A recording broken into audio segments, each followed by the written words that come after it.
আপনাদের প্রতি রইল আন্তরিক শুভেচ্ছা অভিনন্দন এবং আমরা যাতে ভবিষ্যতে এই ঈদের জামাতকে আরো সুন্দর করে আরো বড় পরিসরে আদায় করতে পারি সেই জন্য আপনাদের সকলের সহযোগিতা কামনা করে বিদায় নিচ্ছি। আসসালামু আলাইকুম।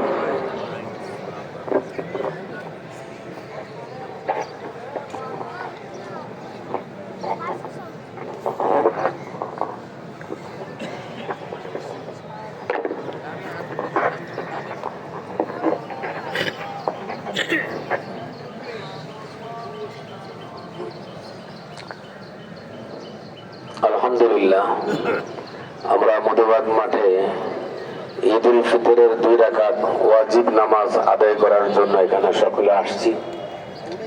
এই নামাজ যেহেতু আমরা প্রতিদিন পড়ি না, বছরে মাত্র 2 বার পড়ি, এই কারণে নামাজ আদায় করার যে নিয়মটা শুনে নিলে আমাদের জন্য